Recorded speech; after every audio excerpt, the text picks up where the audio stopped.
Well,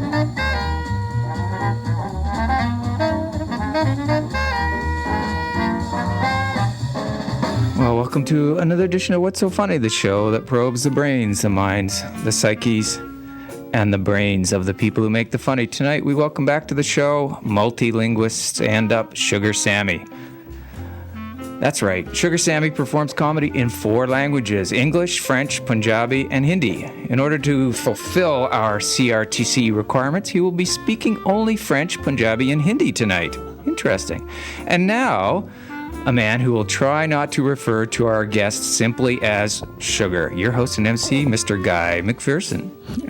I'll try, but I'm not confident. Sugar.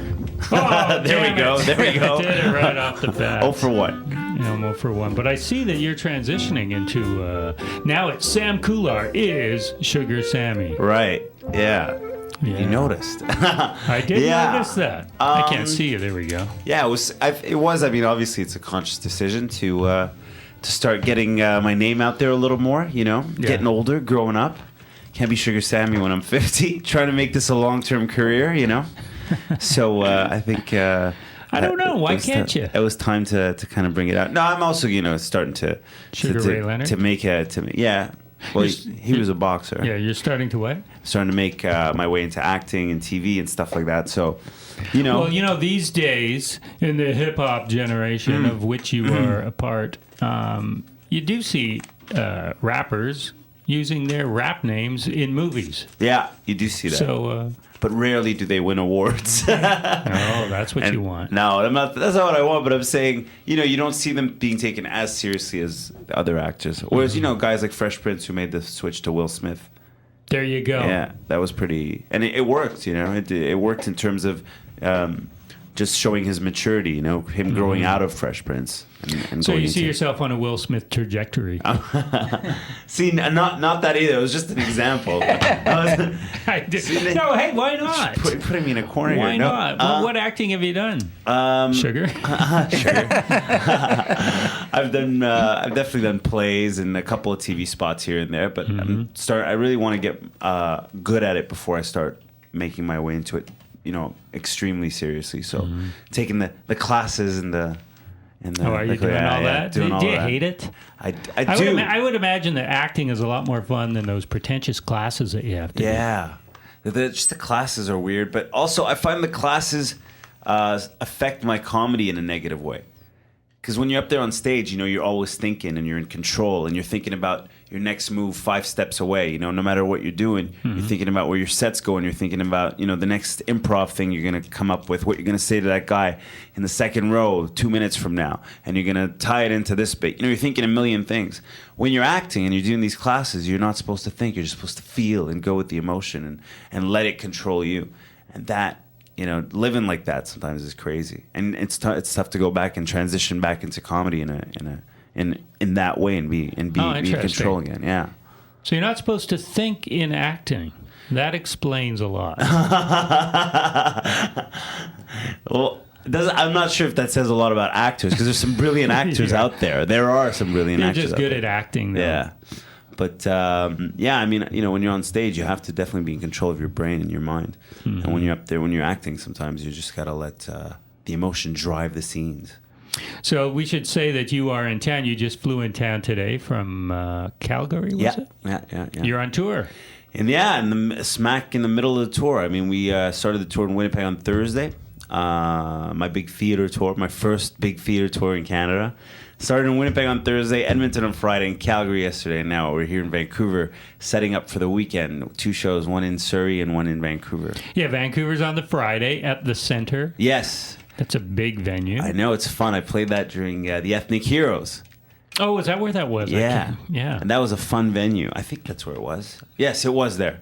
And then... the Bell Center in Surrey. Yeah, which I've played 3 times before, which is great. Yeah, you've been out here a lot. Why don't you just move here? I think I'd lose my novelty if I moved here. I think the fun part about me is I come in for a week, hang out, do my thing and leave, and hopefully people get to miss me a bit. But if I moved here, I'd just be a fixture. So I don't want to be there. You're still in Montreal? Well, that's where my mail comes in. but I'm never there. I'm okay. barely there. I just come in, change my suitcase, and, and leave. There's still a bit of novelty in Montreal because you're not there that often, right? That as well, yeah. I'm barely there. I've been there, I mean, in the last year, pieced together, probably a month. Get out. Yeah, with all the traveling. Yeah, it's just been crazy. So, I mean, this is your third visit to this program. Uh-huh. And last time, I think you talked about because of the traveling, it's hard to maintain a relationship. Yeah. And you've been here. Last time you were here was about a year ago. Any progress on that front? No, nothing serious. You know, nothing serious at all. I haven't been able to get that down. I mean, I move around so much that it's difficult to have anyone who'd want to put up with that. Right. You know? I try my best, just doesn't go there.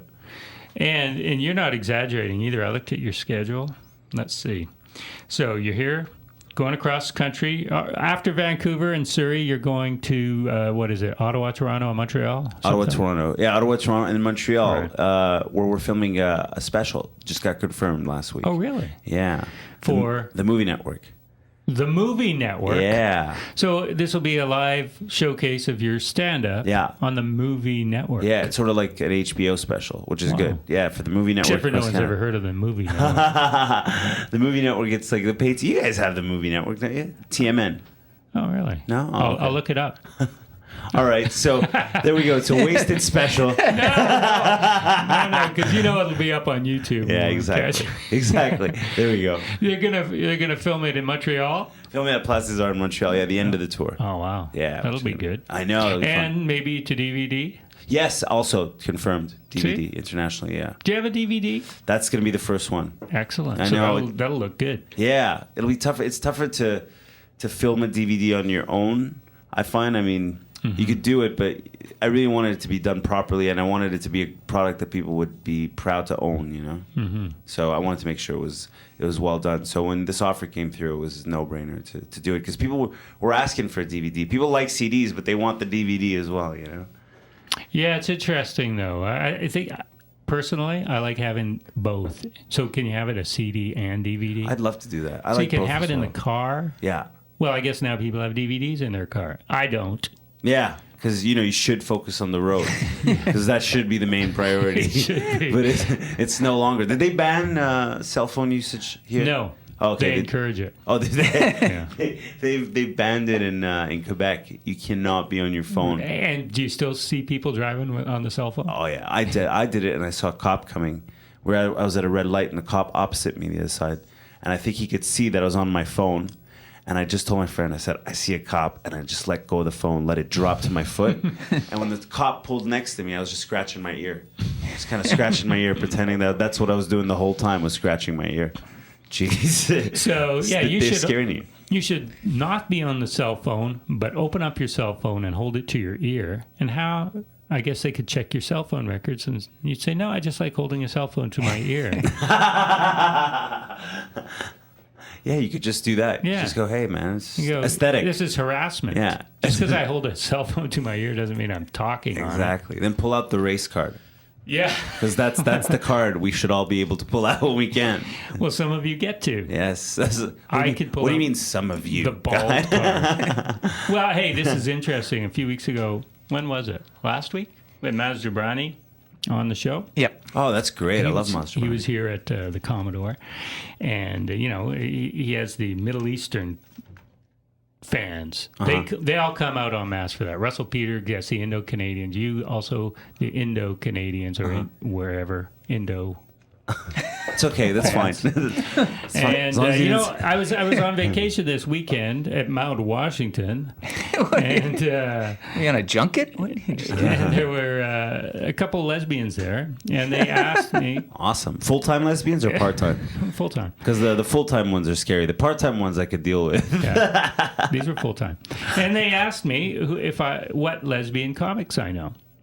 So here's my question. There's this niche marketing in comedy, right? Mm-hmm. So the lesbians are interested in the lesbian comics. I won't say almost exclusively, but if you're not into comedy and you're a lesbian, you're going to seek out the lesbian comics. If you're not into comedy and you're an East Indian, you're going to seek out the East Indian comics. Yeah. Right? No. That's what I'm saying. So this niche marketing.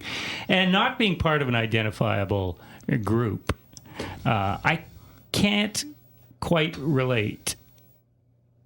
Because I'm a comedy fan first and foremost. So I'll go see you. I'll go see Maz. I'll go see everyone. Ellen or Elvira, right? So, but I mean, you must get fans from the Indo community who come out specifically to see you, and they wouldn't go see Maz Jobrani, or they wouldn't go see Elvira Kurt. Well, see, hopefully, I this is what I think. I always think, okay, maybe they were people who are newly introduced to comedy, or they're young enough that they haven't had a chance to see comedy, and then myself or Russell or Sean have introduced them to stand up, and then they get they get that fever for stand up, and they get bitten by the stand up bug and go, I got to go see more of this, Really? Yeah, I hope. But they don't just want to be represented on stage by someone of their I think people just like funny. I mean, I think that's maybe what initially draws them to it, but I think a lot of times people go, wow, that was fun. We should do this more often. All right. And then they'll probably seek out, go and see comedy at a comedy club. Hopefully, I'm turning them on to comedy, which is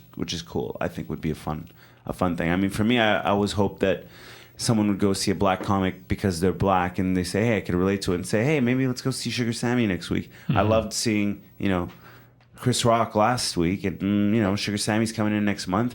Hey, let's go see some more comedy. Might be fun. And your opening act on this tour is African. Yeah. From Malawi. Yes, Daliso Chapanda, who's a great friend and a brilliant comic. And if you guys are coming out this weekend, you're listening, you're going to love Daliso Chapanda off the top. He's going to be great. So do you like these more mixed race shows, or they always seem to be like you were on the Ethnic Heroes of Comedy tour, right? So you had Italians represented and Greeks and Indians and I forget Filipino, right? So do you like that kind of ideal, or would you prefer just, hey, here are a bunch of comics, doesn't matter where they're from? Yeah, I mean, for me it doesn't matter. Not that I minded Ethnic Heroes. I thought it was a fun concept, but I don't particularly just go seek that, like if I said yes to Ethnic Heroes because it was a fun bunch of guys to go on tour with. So I thought, this is going to be fun, let me go hang out with these guys. But I mean, even for me, my opening acts have always been everything and anything, as long as they're funny, and what Toby Hargrave here has worked with me a million times, and he's great, and I work with Toby in a heartbeat, And nobody whiter than Toby Hargrave. But it's funny, I say I can't quite relate, being a white male, about going, oh, I must see this person because they're bald, or whatever it is. Right. But yet, I think if I say I lived over in, in France or something, and there was a Canadian comedy tour coming, I'd probably go just to support them. So I can see why Indians, for example, come out and see you. Yeah, you see, I mean, it's sort of a piece of home, it's a piece of your culture. I mean, with Indians, I think a lot of times, especially here, because there's so many Punjabi Indians, they can relate to a guy like me because they go, well, it's us, It's sort of, it's a guy who goes through the same type of things that we go through at home, has the same, language issues that we have, has the same type of parents that we have, so we can relate. But, people do that anyways. I mean, a lot of Indians would come out to Ethnic Heroes and see Frank's material and go crazy because they could relate to that sort of immigrant mentality as well. But Frank Spadone, Frank Spadone. And then so many people would also watch, who could see a white comic and go, we loved him. How many people came to see me and loved Toby so much, Toby would come party with everybody after, people would want to take photos with Toby and get autographs with Toby and add Toby on their Facebook. So I don't think it's sort of like Indians push away everything else, So as long as they can get to see it. I wasn't suggesting that. Yeah. I wasn't saying you were. I'm just saying. I'm more curious as to fans who go out to support the comic from their own ethnic background, no matter what it is, and they might not go to comedy otherwise. Yeah, or a sexual background or whatever. Yeah, to be honest, I know a lot of people who do come out to my shows and go go to comedy clubs anyways afterwards.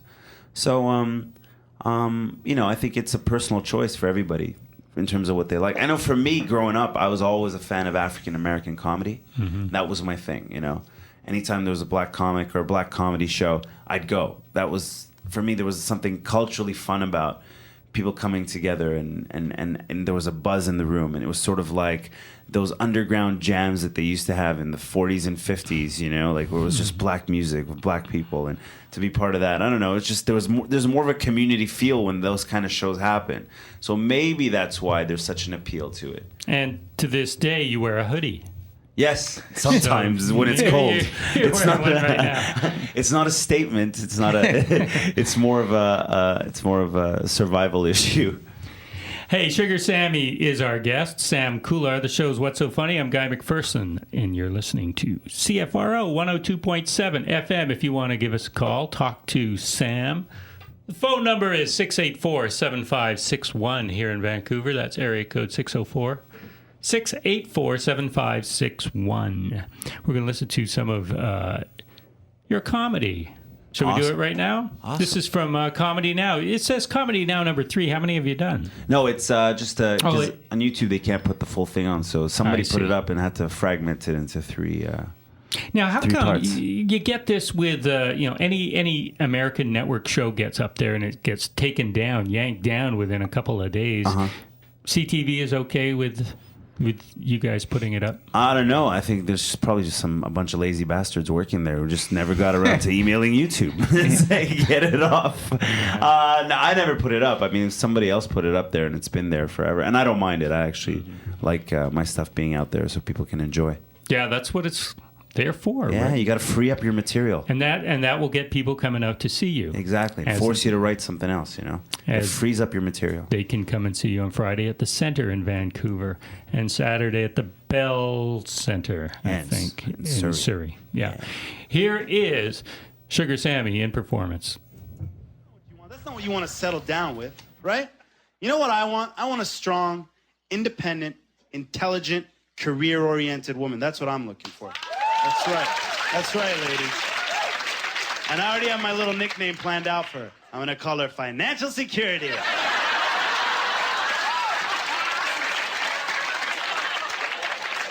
How you doing, baby? Give me $20.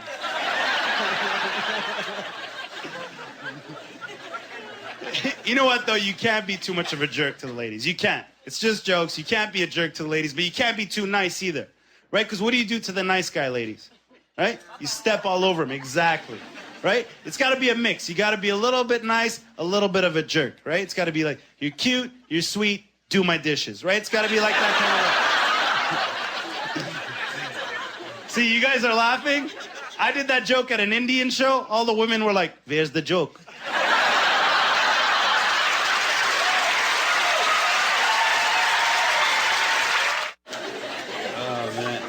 My parents want me to get an arranged marriage.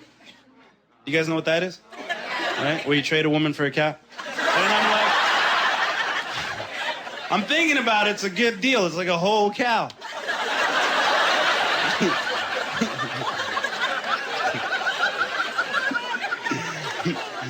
But like, I don't know, man. I'm thinking about it, but it's weird. It's like a weird thing. But it gives you control in a relationship if you think about it. It gives you control, right? Right? Like if you bring, you ship over a bride, right? Doesn't know English, French, her rights. I mean, it gives you control in a relationship. Right? She threatens to leave, right? In a fight, she'd be like, "I'm going." Where? Like, to make me a sandwich? Like, where the hell do you think you're... Right? I'd be so strict, I wouldn't let her learn how to read numbers and shit. Right? She have to use the phone, she got to go through me, right? In a fight, she'd be like, "This is emotional abuse, mental abuse, I'm calling 911. You dial." Right? And I'm thinking about the arranged marriage thing. I'll love the cooking. I'll just miss the sex. Right? Because you can't have sex with an Indian girl from the village the same way you can with westernized girls. Right? You can't be asking the same questions in bed. No? Can't be like, "You like that, huh? You're feeling me, huh? Who's your daddy? Who's your daddy? Who's your daddy?" Rajiv Sharma.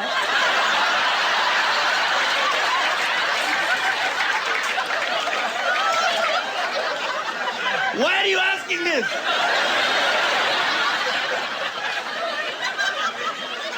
It's so inappropriate. You know him.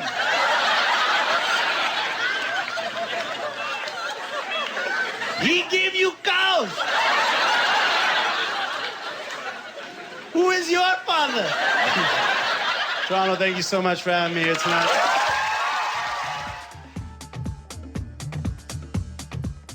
Join your hosts, Eve, Motomasa, Kuma, and Androgynoid for a tour of electronic beats each Thursday night at midnight. Art of Beats, live direct to you, right here on Vancouver's community voice, CFRO 102.7 FM.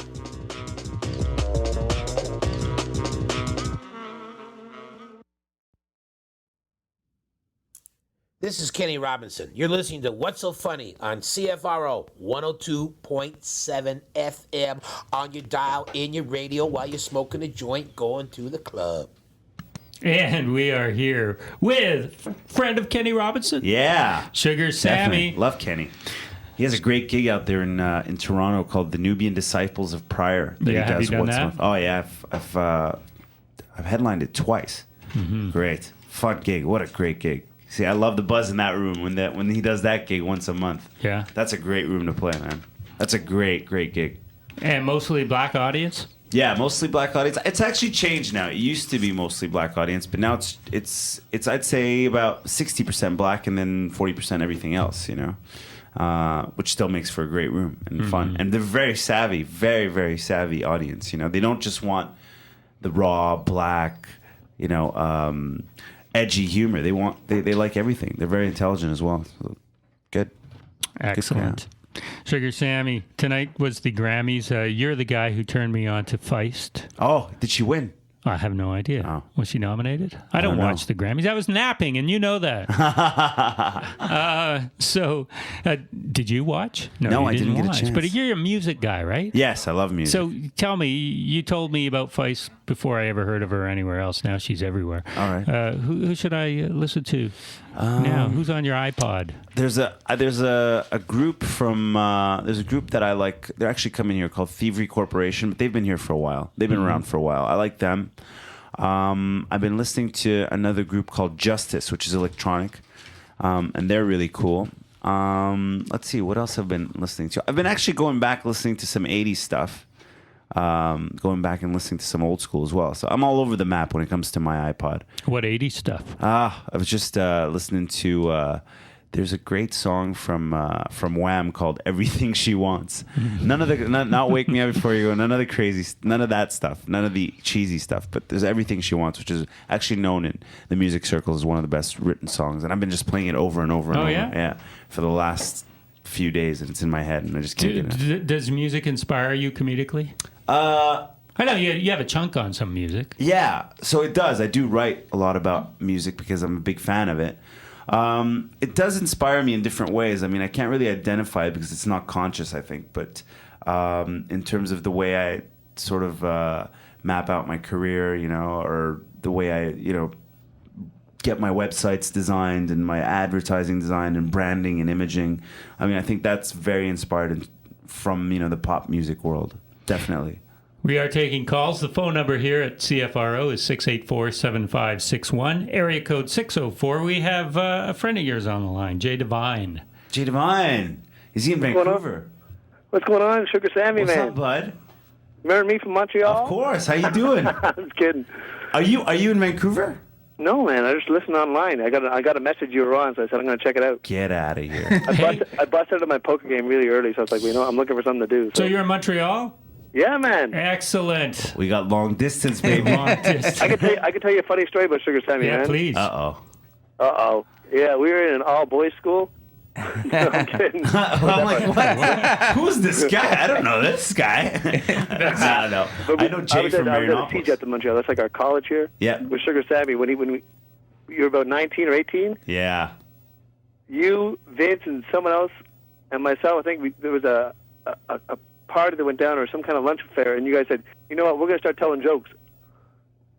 Remember that? And one guy kind of rose out of the rest of them. It was you, buddy. Oh, really? Where was this? At Marinopolis. I know. I remember that. But was that at the in the chapel? It was like, yeah, isn't that everything was a chapel in that school? It was run by nuns, don't you remember? It was a school run by nuns, and then we had this comedy show that we put on for the Black Student Association. Yes, and that was my first real gig. I can't believe you remember that, Jay. Yeah, man. Oh, I remember that. And was he good at the very first time up? Yeah, I was gonna say that was the one guy that just kind of like just took the room over. You know, it turned into from a chapel to a comedy club, and with no decoration. Awesome! I remember that. I made the front page of the paper for that. For all Yeah, the you had a wrong picture. reasons. You made the Jesus on the cross cry. It was awesome. Oh yeah, I remember that. I made a joke about that. It was horrible. Good man. Was the priest there? No, it was all nuns, man. Oh. Priests weren't allowed. That was their one. Hey, I got a joke for you about nuns. How do you get a nun pregnant? How? Yeah, how? You fuck her. Jay Divine. All right, guys, I love Jay listen online, but Divine. great talking to you guys. Hey, thanks for calling. Thanks, Jay. I'll hit you up on Facebook, buddy. All right, bud. All right, man. Keep it up, bud. Good work. Thanks so much. Later, man. Jay That's Divine from Divine. Montreal. I wouldn't have kept him on hold so long if I had known it was a long distance. Yeah. And Jay, my aunt is a nun, but that's all right. Funny's funny, right? There Yeah, we go. exactly. So Sugar Sammy is our guest. We were talking about the Grammys and music. Last week, 2 weeks ago, Bill Hicks, they aired his long censored, Kevin will have issue with that description, censored set from 15 years ago on David Letterman. Did you see it? No, I read about his apology to his mom and everything, right? Is that the show you're talking about? Yeah. I read about that, I think it was in the Globe and Mail, but no, I didn't see it. I didn't get a chance to see the set. How was it? Oh, it was, if you've seen Bill Hicks a lot, yeah, I've seen all this material before. So, yeah, I mean, it stood up. But was it controversial for today's standards? Because I know maybe 15 years ago and today, things have changed, Sure. I mean, he did talk about shooting some celebrity, hunting down and killing, Billy Ray Cyrus and Michael Bolton, whoever. And, Right. So in retrospect, it was a good thing. Yeah, 15 years later, I think everybody agrees. There's no one. Yeah, no but one I guess disagree- maybe the violent imagery of hunting him down and shooting him and shooting him in the mouth or in the back of the head or whatever he said. Right. And he talked about some pro-life protesters as well, and Jesus coming back, things like that. So maybe at 15 years ago, maybe it was more controversial. I don't know. Yeah, because maybe it still is to some people. To some people, I think, but I'd say mainstream, just in terms of everybody out there on television, it probably isn't that bad, is it? I mean now. Well, Also, no, but we're talking American network TV, not HBO or the movie channel. Yeah, but remember, I love callbacks. Callbacks during the show. I love it. But do you remember? I think 15 years ago, also was probably one of the it was like the height of political correctness. Remember in the 90s, there's a point where it was so heavy, and I think maybe if you put it into those circumstances, if you contextualize it, you could probably see why people were offended at that kind of stuff. This was the era when people were turning against Andrew Dice Clay and turning against the Eddie Murphys and this and that, and really going for guys like Seinfeld, were very clean, liking Conan O'Brien because he was a clean, funny, clever type of guy. But I think if you watched that set today, it probably wouldn't shock you as much, considering what's out there and what we've all seen. You're somewhere in between, aren't you? Yeah. I mean, you have some bits that possibly wouldn't air on American network TV, sexual stuff, and yet you could appeal to older folks as well, family people. I mean, for me, I think I've never been one of those guys who was. I don't think you'd categorize me as a blue comic, as a someone who's like an X-rated comic. A brown comic. You definitely categorize me as that. But you wouldn't categorize me as a clean comedian either. So I'm definitely not one or the other to any extreme. But I think it's I'm just myself, For me, I always thought, be yourself. Life is clean and life is dirty, and if you don't talk about both parts, you're being a hypocrite to your audience. So for me, I don't have a filter, but I don't consciously go out there and try and be dirty, and I don't consciously try and filter everything, So have you ever had an experience where I mean, this is kind of odd. Kevin will say that it wasn't censorship because it was the show, and they have a right to air whoever they want on the show. So it's not like a government thing saying no, this cannot be heard. Yeah. Right. So, but have you ever had anything where you do an act and then people come up to you and tell you either you shouldn't have done it or ahead of time, whatever you do, don't talk about this? Sometimes, depending on where I go, certain countries or certain types of gigs, like a corporate gig or, a gig for a gig in Dubai or, in one of the Arab countries, they'll give you certain parameters that you need to work within. And I always say they probably have government representatives there. Yeah, too, they're always there, man. Yeah. They're always there watching. But I say so it's not just the club owners. No. There's certain things you can't say. But I mean, look, I tell them I'll do my best. But sometimes things come out of my mouth that I can't control. And so I can't promise that it's gonna be 100% what you want. But look, I'll do my best, And then you know what it is? I do cross the line, but people see that it's done in a very jokey manner. And that I'm kidding around. I mean, a lot of it has to do with tone, So yeah. It's how you say it, Look, a classic example that I like using, and I'm a fan of both of these guys or the characters. Well, Don Rickles, who can be racist as hell, but he's joking around by the way he does it. There's an elegance to what he does, and I think that sort of craft, that's what people need to develop, that elegance of saying things in a certain manner where people can swallow it. Who's the other one? The other one was actually Carol O'Connor playing Archie Bunker. Yeah. I mean, look, it's not new, this whole race humor. And people are like, oh, you're talking about race. It's pretty edgy. You go back, Don Rickles, Archie Bunker, Carol O'Connor. Two guys that I still watch now. I watch reruns of All in the Family. And I'd never watched it because it was before my time. And I think it's funny now. It's still funny. It does, it does hold up. It's great, and those two guys were great at delivering something that was edgy and could have been taken, if you take it out of context, in such a offensive manner that it could have been taken that way, but they did it in such an elegant way and in such a crafty way that it turned out to be funnier. You say that I'll do my best. I'll try my best not to broach these subjects or whatever, and sometimes you slip up. But, that's easy when you're in Canada, the United States, or Great Britain. So what if you step over the line in a club or in a theater, right? But when we're talking about the Middle East and they say, here are the parameters, and you go, I'll do my best, what are the repercussions? Do they just go, okay, whatever, he's a nice guy. He's charming. I haven't had a problem yet, so I've been there 5 times this year. But obviously you don't slip up that bad. Yeah. I mean, I also don't, to be honest, they said, well, don't talk about the religion, Don't talk about the, Islam in terms of the religion. And I just said, well, to be honest, I don't even have material really that's that religious. Yeah. Because it doesn't interest me. I'm not interested in writing about religion. I do write about cultures and I do write about personal experiences. So you won't have that problem, So it was never an issue just because... I never wrote anything that was living in that territory, anyways. Mm-hmm. But once they tell you not to, then you feel like I'm gonna throw something in. Oh yeah, sure, why not? Hey everybody, I don't have anything about this, but I just want to offend somebody right now and get kicked out of the country. Yeah, you talk about only being in your hometown of Montreal for like a month out of the year. You're not kidding, because after this tour, I see that in March you'll be in Lebanon and Beirut.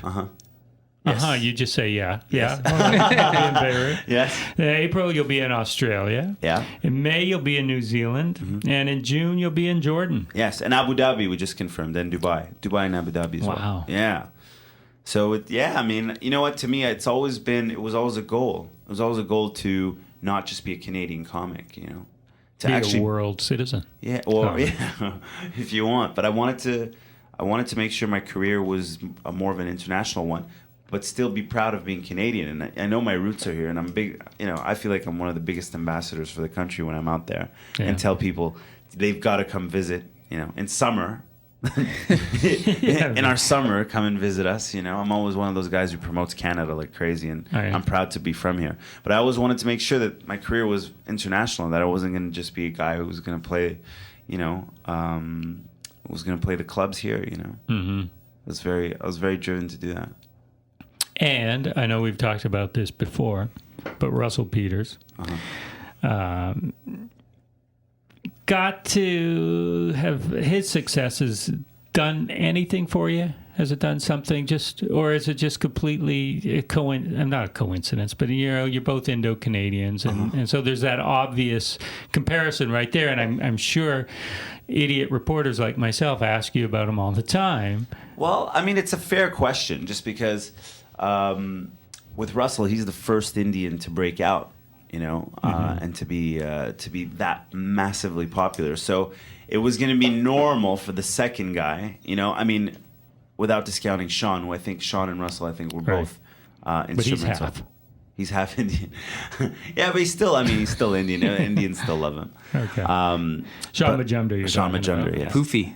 Yeah. The guy who plays Raj Binder, if not everyone knows who Sean is, but I don't think that's a problem. Right. Everyone knows who Sean Majumdar is. But with Russell, I mean, him being the first one, it was normal for me to be the second guy going out there being compared. I mean, you read Eddie Murphy's biography, and as soon as he came out the door, the Richard Pryor comparisons were crazy. When Richard Pryor came out, the Red Fox comparisons were happening all the time. So it's a normal thing. This happens in every industry. When Prince came out, he was compared to Michael Jackson. When Pepsi came out, it was compared to Coke. Like, it's going to happen, but for me, I always think it's a matter of time that those things are going to get ironed out. To the extent where I'd say, if Russell and I were both black comics right now, no one would be having these conversations. Right. Because there are only a handful of Indian comics, and maybe 2 or 3 who are doing really well internationally. That's going to happen, and it's a normal thing. Yeah, the Pepsi Coke comparison. there are crazies out there who go, I love Pepsi. I cannot stand Coke. I know. And you go, to me, it's the same drink. It's slightly different. Yeah. So don't get so nutty. Are there people who just go, nah, you're the best? Russell Peters? Can't stand him. Yeah, but I'm sure that there are people who turn around and do the same thing to him, Yeah. So I never... So it's sort of it is unfair that they would even make that. People always want to rank. No, this guy's better than this guy. It's like, can't you just enjoy them for who they are? Yeah, both. I mean, look, yesterday, Deliso and I were having a conversation about how people keep comparing Chappelle and Chris Rock because they're the two biggest black comedians right now. Yeah. And people do that all the time. They'll be I like Chappelle more. I like Rock more. I'm like, well, I like both. Is that allowed? Or is it okay for me to buy both DVDs? Or is the comedy police going to show up at my house and say, look, sir, you can't be having both of these and enjoy both of these at the same time? So, there's definitely room for everyone. And to be honest, I think Russell and Sean made it much easier for me to get noticed. Because before that, it was very tough for people to believe that an Indian guy was going to be successful in this business, Really? Yeah, I mean, look, it took a while. People were like, the Indian thing. Where is that going to go?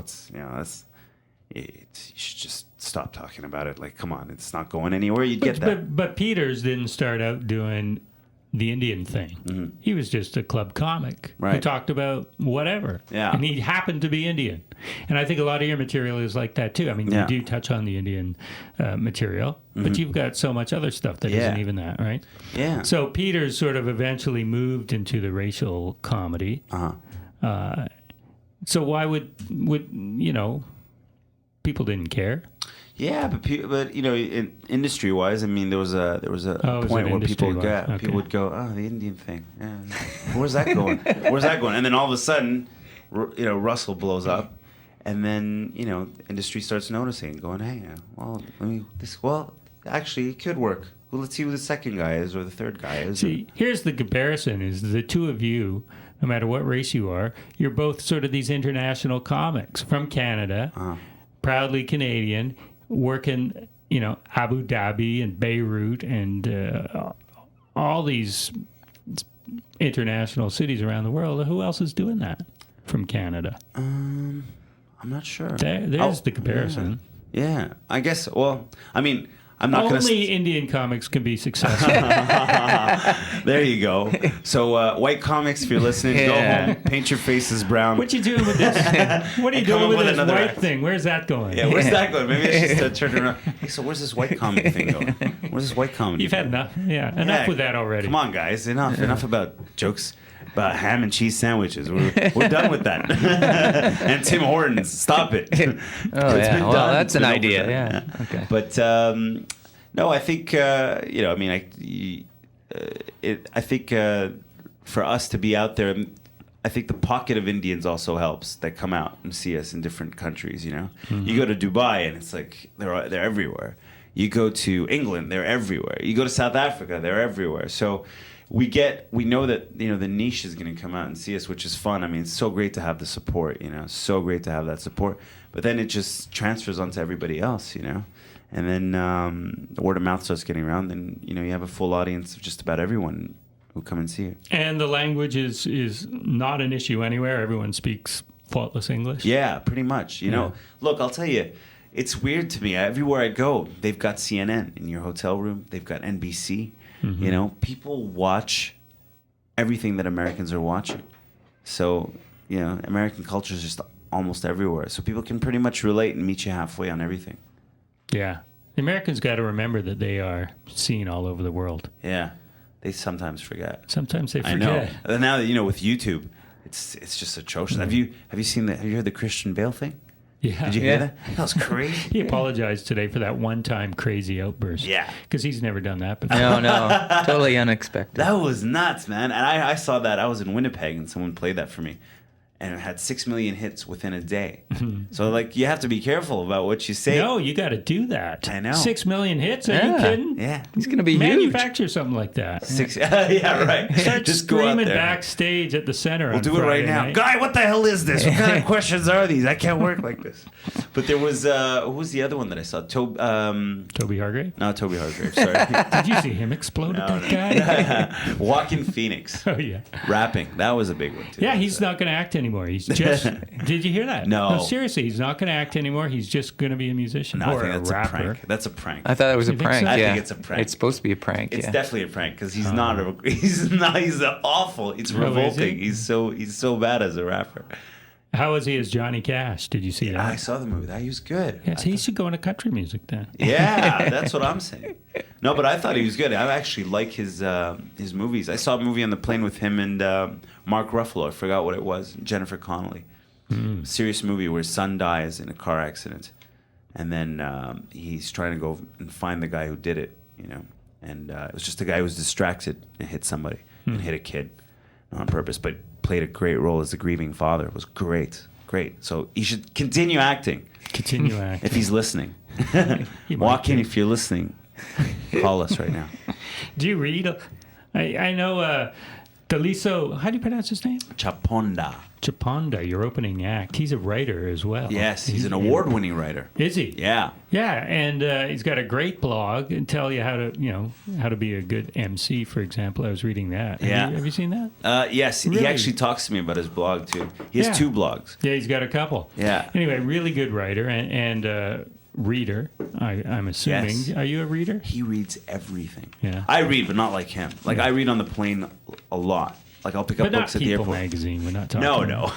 No, I read. I like reading like business books and social books and things like that. Like I read The Tipping Point.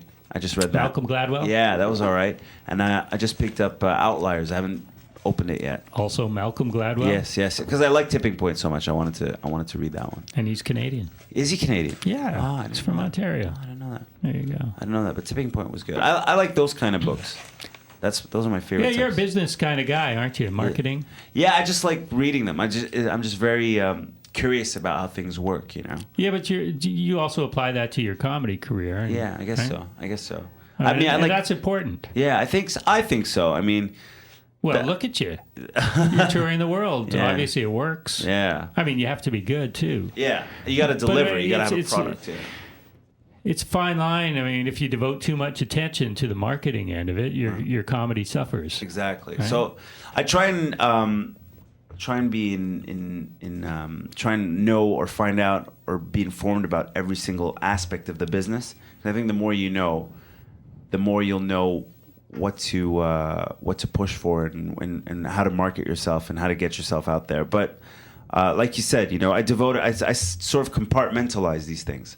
I have a time and place where I devote to really, reading business books and marketing books, and then I have my writing time. I think I'm more creative at night, so I write more at night, and then I do all my business stuff during the day. Mm-hmm. So that's how I divide those two up.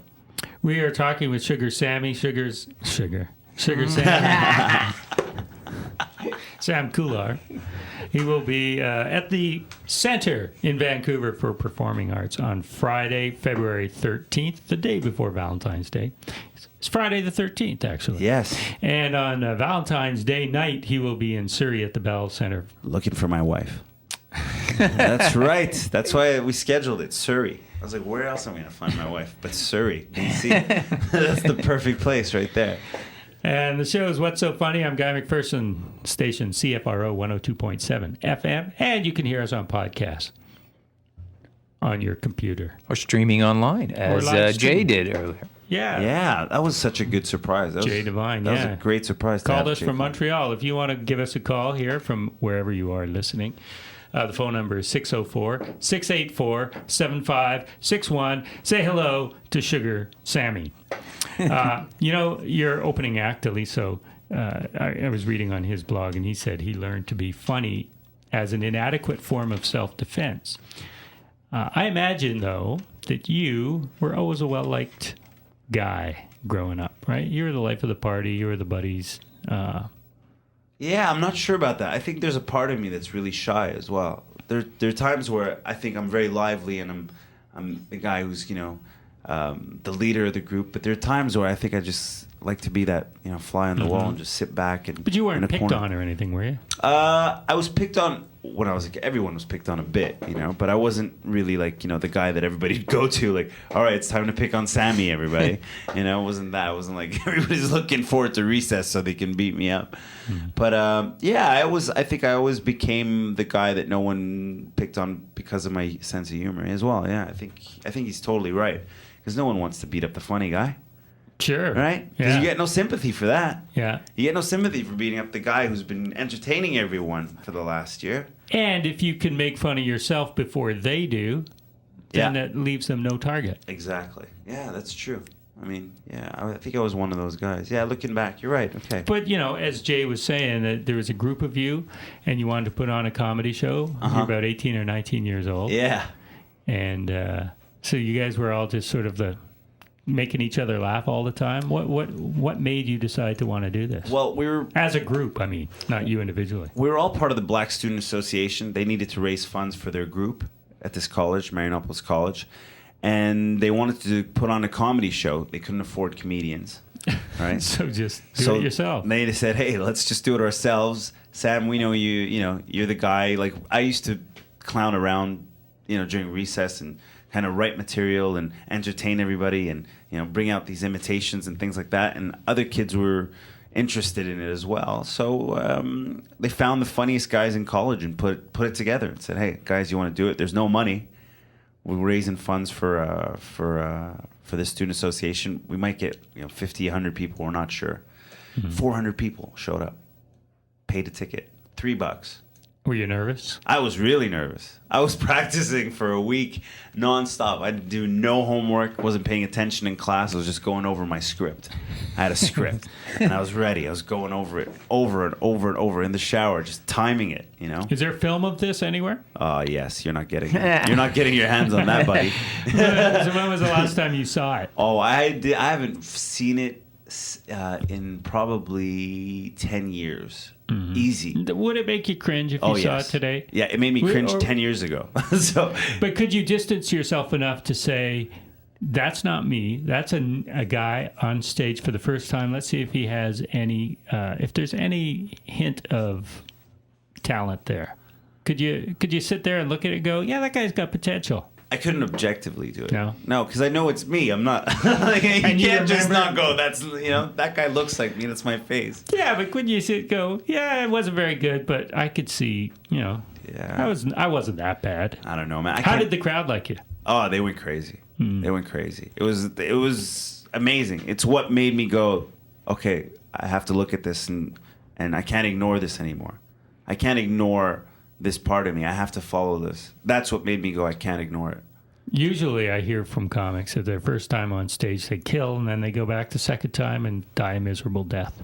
No, it kept going. No, it did? It kept going. It was have you ever bombed? Like truly miserable bomb? Yeah, it was probably a year in to this. Where was it? This was at a place called Kola Note in Montreal. It's fairly sizable then. Yeah, it was pretty big. And it was a black show. And I'd done that show twice already, right? And I killed both times. I did a 15-minute set, man. It was standing ovation the first time, standing ovation the second time. Mm-hmm. Crowd went crazy. Third time I came out cocky. I'm not even going to practice this material. Forget it. I don't even care what my set list is going to be.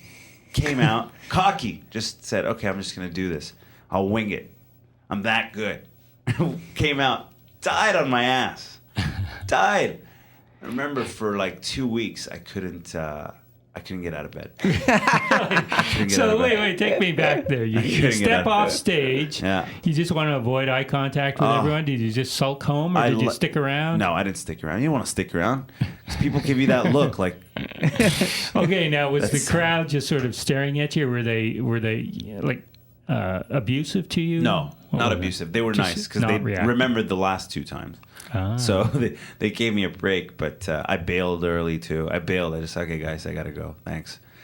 And I left and I just went. I went home, laid down, and I didn't get up for a week. Didn't shave, nothing. Not that I was growing much facial hair back then, but I just couldn't. I couldn't bring myself to get back on stage for a while. I think it took me a year to get back on. Wow. Oh, really? Yeah. I take that kind of stuff very badly. And did you, I guess. Yeah. And did you see any of your fellow comics in that year? Yeah, I mean, I'd run into them. They'd be like, "Hey, what's up?" Yeah, I'm busy with school. Yeah. Busy with. So I didn't go up on stage again for a while. It really, really got me. And I remember thinking to myself, "I'm never gonna let this happen again. That is never gonna happen again. I don't like this feeling." And how do you make that come true? Is it just by practicing, being prepared? Oh, being prepared. I usually over-prepare before the gig. Mm-hmm. And then once I'm on stage, I never stick to my set list. Like, I'll put a set list together, memorize it like crazy, know what my bits are, where I'm going to go in, but never stick to it. I always make sure that I keep loose and let the crowd dictate where I'm going to go as well, Makes it more fun. So it's never happened since? It's never happened since. Not to that extent. Not to that extent. So now, you're playing these theaters, people coming out just to see you, so they know who you are. They've seen you on YouTube. You're a YouTube sensation. Uh-huh. And now there's just sort of a variation in adoration, and then just sort of you're doing well. Uh-huh. And so is it when you're just doing well that you come off going, I didn't kill like I should? Yes. Where other comics would go, hey, you did great. Yeah, Deliso always has to. I mean, I've worked with Deliso probably. We've done this year, in the last year, about 50 shows together. Now he's opening this tour for me here. And Deliso sometimes goes, "What are you talking about, man? You killed it." I always like my shows to be. I know what I can hit. I know what 100% of my delivery is and 100% reactions are. And when I get anything under 90, I just hate it. And I just look and I sit down with Deliso and I go, "What did I do wrong?" Or I sit down with the tour managers and I go, "Remember this? And why didn't?" And they're like, "Man, are you crazy? People were standing at the end." And but I need it to be, for me, it needs to be close to what I can achieve, 100%. It's weird. It's weird, man. It's a neurotic business, and you're your own worst critic. And I think that's what drives you to be better, though. You strive to be better by sort of picking at all the mistakes you made, even if they're little ones. Do you take advice from your tour manager who probably isn't a comic or never was a comic? Or, you were telling me before the show about your ADD. and talking with tour managers and friends or whoever, help me. What did I say here? How come this didn't work? Yeah. Right? Do you take that advice, or would you just go, you don't know, you're not a comic? No, I actually like taking when I like going in asking about objectively what people thought about what I could have done better, and I always take that into account and try and apply it the next time. But I mean, I survey, Deliso and the tour manager, and then look at myself and go, are they right? And evaluate their criticisms, and then kind of go in and use it. But a lot of times they just tell me to calm down and shut the hell up and enjoy a great show that you just gave. Can you get honest criticism these days? Yes, because I ask for it. I always say, guys, don't be nice. I want you guys to just tell me straight up, like, just tell me now what was it? And so they'll be honest. They'll go, look, overall it was great. You just right here when you said this, you should have used this word instead. Maybe that's what you should have changed. And do your parents or family give you honest criticism? You know what? They just love what I do. Mm-hmm. They just love what I do, and they don't come to my shows as much as everybody else does. I think they're used to it. Well, they see you on the computer. What time are you on? On YouTube. You remember that bit? Yeah. My dad. That actually happened. Did I tell you that? Yeah, you said that. That actually happened. He came and saw me on watching my clips on YouTube and said, "Wow, they're playing you. They play you all the time." And then when I showed him my article, I said, "Hey, Dad, look, this news article came out. Oh, wow, they published it on the internet just now. Like it just came out. Wow. Oh, they showed it on the internet. They're showing it again. They're showing it again. Wow, is everybody getting this? Is everybody watching this at the same time? Like, this is how it works. It's cute."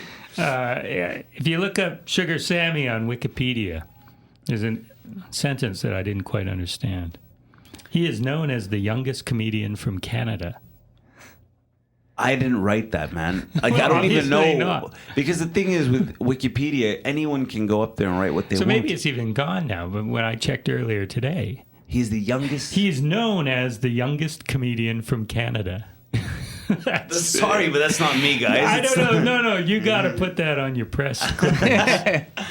Yeah, I should. You got it, yeah. And I should put quoted as Wikipedia. Yeah. Someone on Wikipedia. Yeah. How old are you? Oh, you don't like to say, do I don't you? like saying. Yeah, I you're don't probably like 45, saying. 50. No, I'm not there. I'm not quite there yet. But young enough, I think. Yeah. Yeah. But not the youngest. Not the comedian youngest. in Canada. I'm sure the youngest comic I know in Canada is a guy named Mike Todd. How old is he? I think Mike Todd's about 18. Yeah. Just turned 18, Too 18, young. 19. Yeah. He's like super young. He's the youngest I know, but I'm sure there are other aspiring comics. I'll check out his Wikipedia entry. Yeah. See what it says. No longer known as the youngest comedian in Canada. Oh, look at the time. Is it done? We are done. Oh, It's no. a nice guy, Sugar Sammy. He'll be at the Center in Vancouver for Performing Arts on Friday, February the 13th, and in Surrey at the Bell Center for Performing Arts on Valentine's Day night, where you'll be looking for a wife. Yes, sir. In Surrey. Pleasure as always. Oh, pleasure's mine. Thank you for having me. This is so much Thanks fun. for coming. And Yeah. every time, Yeah. it'll be a yearly visit Yes. to Vancouver, right? Yes, it'd be great. Yeah. It'd be great to be back. All right, next week, Riel Hahn will be our guest. And in 2 weeks' time, Damon Schritter will be here. So thanks for listening, and we'll see you next week.